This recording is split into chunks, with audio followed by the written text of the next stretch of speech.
You ever get the feeling that something bad is gonna happen?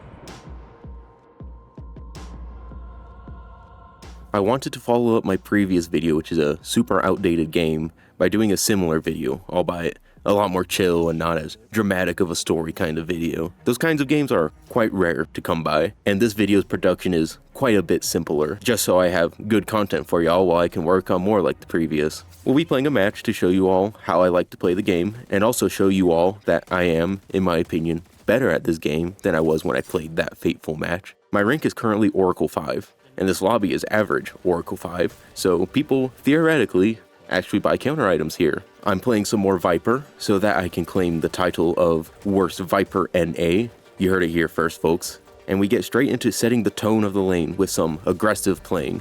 Billy and Yamato lane is tough. I'm pretty easy to kill in lane, especially before Bola, but I can take advantage of the fact that they are most likely going to attempt to take advantage of the fact that I have a weak early. The way I win a lane as Vyper, despite her poor survivability, is by using the fact she has deceptively strong kill potential in lane. Specifically with the hybrid build I like to run, which specifically prioritizes Spirit until post lane. Combine my early Spirit dagger damage with my slipperiness, I can quite easily bait aggressive laners. I can bait into easy poke positions for myself while keeping minimal damage to myself, and add in poison, it only takes a few daggers to reach effective poison range, forcing the opponent into a position of constantly being threatened by poison kill range, effectively turning a weak laner into, I believe, one of the strongest laners. This lane specifically was a bit tricky though, with Bebop being quite aggressive, and our opponents being quite tanky. To start, I was able to keep my own aggression up to match Bebop's, but that doesn't really keep up, as I don't have enough sustained damage from my gun yet to actively fish for full kills. I really need to stay back, clear minions, and poke with daggers plus poison until I'm at an advantage, which ends up with me having to spend a lot of the lane holding my cover, grabbing waves, with the occasional poke in attempts to keep up with my Bebop,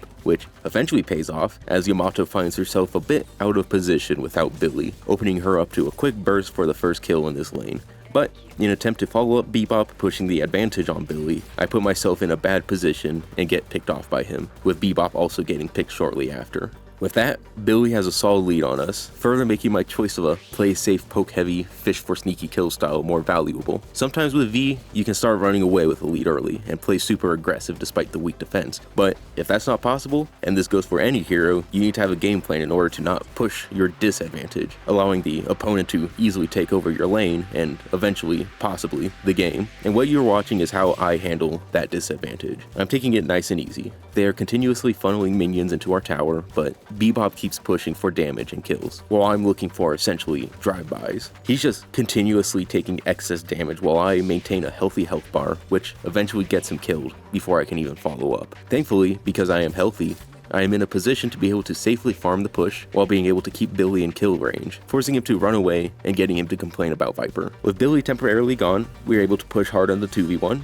dealing a good chunk to Yamato before a fully recovered Billy flies in. Pops ult to not much effect as we are both able to easily walk away, but at this point, I have Bola, and Spirit scaling on Bola is quite a bit stronger than I think it should be. Its burst is quite good, as with just 2 Spirit items I can pretty confidently take out a target with about 60% health, with a quick accurate Bola and poison. If not dead, they'll be an easy cleanup range. Otherwise, it's a fantastic tool to disengage. Put yourself to either safety or a position to be able to better take a fight. Bola damage could totally be toned down in favor of damage elsewhere on V if we want to talk balance, in my opinion. During that fight you just watched, we got Yamato into killing range. It was better not to pursue the kill too hard as Billy was at pretty much full health and could easily counter, but going in to assist Billy, Yamato flies a bit too close to the sun, allowing me to poison her at a health range that I know for a fact is going to kill, allowing me to follow up on Billy immediately while Yamato fled in vain. Unfortunately, Bebop's aggression continued, despite not being in a position to kill him still, and not even the Bola stun was able to get Bebop to run to safety before being picked again.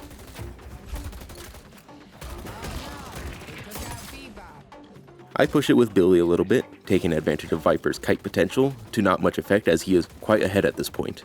And now I need to step back and play safe again, playing around my low health, and those Yamato bombs kind of hurt just watching the footage. This is annoying, sheesh. Billy ends up starting a whole fight with us. I regen enough of my health at this point, but I didn't want to go all the way in, just maintain my poke aggro while Bebop does his thing. Bebop gets picked again, but I decided Billy's at the right health remaining to go for him, and after some crazy slide kiting, boom! there's that bullet damage, instantly putting him in easy kill range, with Yamato following shortly after, taking advantage of slopes for another big slide kite to kill. That's part of the trick to success on Vyper, knowing your slopes. Just dash sliding alone is still strong, but if you have a slope, you have an advantage. And if you can traverse them correctly, as you just saw, taking full advantage of momentum you gain and slippery positioning, it makes your fight potential and survivability way stronger. And with every jungle spawning at this point, I have the opportunity to start my heavy farming. We're not quite post lane yet. Vyper with this build especially really struggles post lane mid game, which we'll talk about. But while farming, I am closely watching the map. You never want to shut down and mindlessly farm. You want to be watching for opportunities to take advantage of, and with the Ivy pick from Drifter and a low Haze staying in lane, I was in a position to easily come into green and take a quick pick. Unfortunately, Haze did a lot more damage than I expected, giving the just respawning Ivy the chance to ult me, and without much stamina left or much place to go, I drop. But despite that, I was very happy with where that whole sequence put me soul count wise. After respawning, I see the two in mid are struggling to wrap things up, so I flew in to clean up Billy. And an overconfident Yamato is nuked by a bird straight to the face. At this point, both Ivy and Haze show up for a gank, easily throwing me off, as I question the state of our lanes being pushed towards us, despite 4 guys being mid lane. This gave me a good idea on how the mid game will be going, and how I want to approach it. I get a sick view of Warden dying, despite Dynamo being right there and able to easily body block Victor's pea shooter damage, as he is starting to grow a concerning soul lead.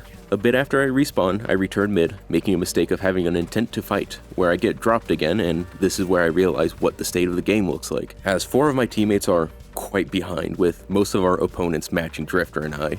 This makes for a really difficult, already tough Vyper mid-game, and it is a really tricky one to navigate. As 3 enemy Guardians are still up, we don't have any advantages to push, and it took me a bit to figure out how I can work with this. First things first, I need Tesla bullets, which is a big part of increasing my farming capability, and also my first step into transitioning from Spirit to Gun, which is the issue with my mid-game. At this point, ability cooldowns are still long. I don't have enough spirit damage to do a ton of damage at this point. During mid-game, it is a lot harder to look for quick burst picks, like in lane, without having long-term poke as an option. And also, I don't have the gun damage yet to sustain a fight until burst fire plus either leech or escalating resilience. At this point, my best bet was to look for smaller camps and waves with a little bit of pressure, hoping for some kills.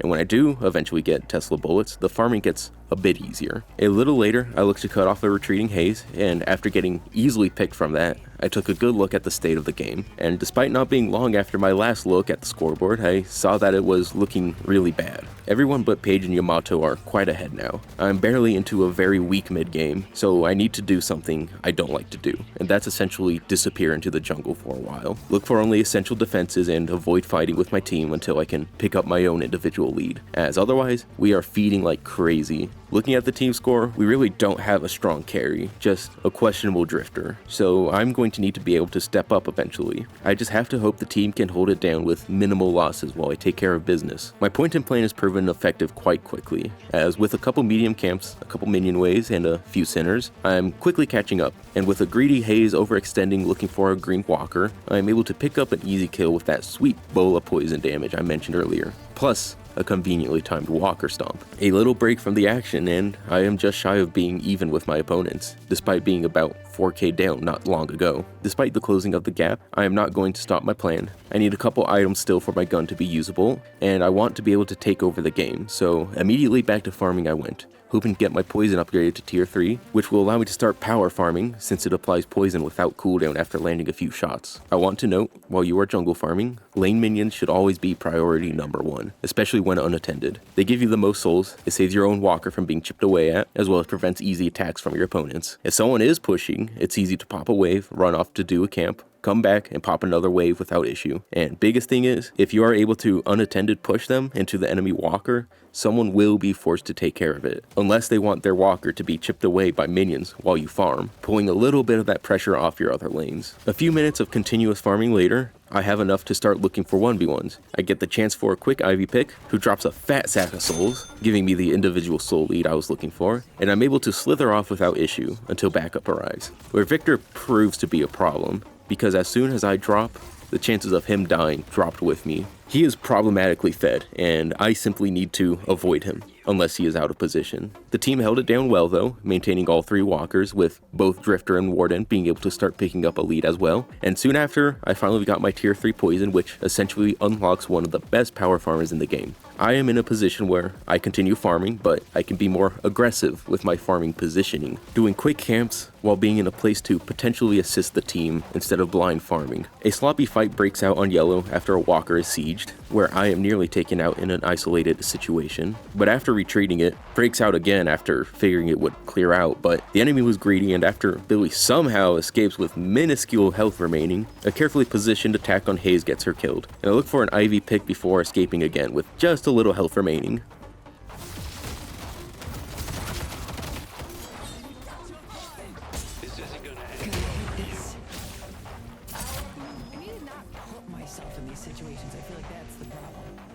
Simply looking for more farm, a Victor farming in our territory gets a dagger in the back and is weirdly easily taken out. The team starts pinging mid. I figure they want me to just check since there's a lot of guys alive not showing on the map, but the crew decides to run it despite what I just said. And thankfully we are able to take it without much trouble. Just a weak Yamato who gets instantly annihilated. So that strange call worked out. I kept my power farming towards yellow as Drifter was around and Dynamo started pushing, as I wanted to keep up my farm while being ready to jump into action. And that action came quickly as we were running the urn, and Billy and Ivy showed up to run down Dynamo. I accidentally slapped down a silver poster while trying to make the call to retreat, but Bebop and Dynamo ended up fighting, and I figured I could get out if things went south. But a short-lived Dynamo ult lets us pick up the Billy kill while forcing Victor out, giving us an advantage as we can now push some lanes instead of fully retreating. The Haze once again overextended, looking for our low Drifter, and after trying to make an invisible escape, the Haze main stench is simply too strong, and I am able to track her down with a bola for an easy pick.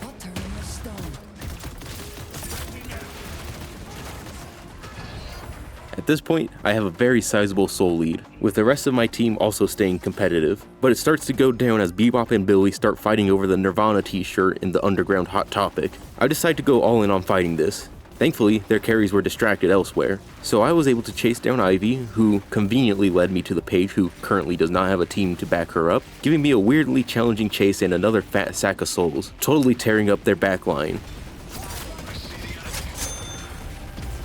I ignore the angry Stinkman as Dynamo needed saving, and with a clutch bola to put the goat down, I have a Dynamo that walks away safely and a piss the hell off Billy. He hasn't bought a counter item yet for the Vyper he hates. After that, we are pretty solidly into the late game, and the odds of the enemy winning this game are looking pretty bad if you bet on them in your favorite sports betting app, as I am wildly ahead and taking over this game at this point. Despite the heavy lead, and this is very important, I keep up my farming.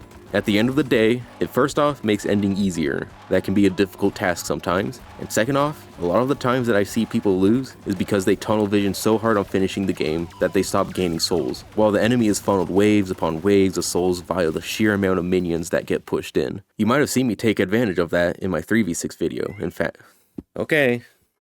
So keep up the farm. Don't give up pressure though. Keep the minions pushing up, work on those objectives. I see the team is hard sieging on yellow, so to prevent a full team fight without me, I push up blue in anticipation of a response to my own showing up, pulling pressure away from them. And I am correct, as while Billy and Victor decided to focus on me, the team popped Ivy, but I knew I was also able to quickly bait my aggressors into the team for them to counter, and with a fat Dynamo ult to kill Billy and some fat spacing on Victor, we now have the opportunity for a full siege on their base while they respawn.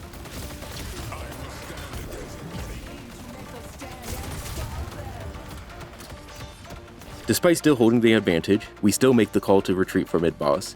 Since we all have a lot of souls to spend, they have some respawns coming in, there's always the possibility they take the base advantage to flush us out, and we want to avoid that by returning with fresh items and some rejuve tokens. Oh look, I'm still power farming. I was playing the map, putting myself nearby where I knew something was to go down, but the team had all that covered, and all I needed to worry about was getting that lane pushed in so we could finish the siege. With my arrival to the team, we make ourselves at home, taking care of the oh-so-heroic Victor while getting the other shrine.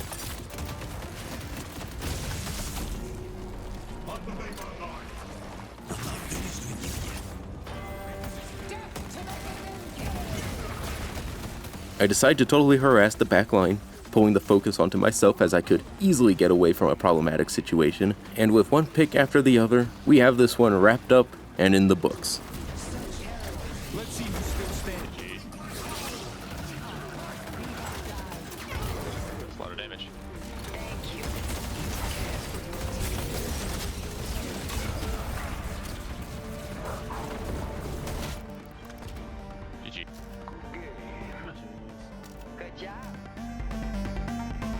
Yeah, so I don't. That's why I end up in jail so much.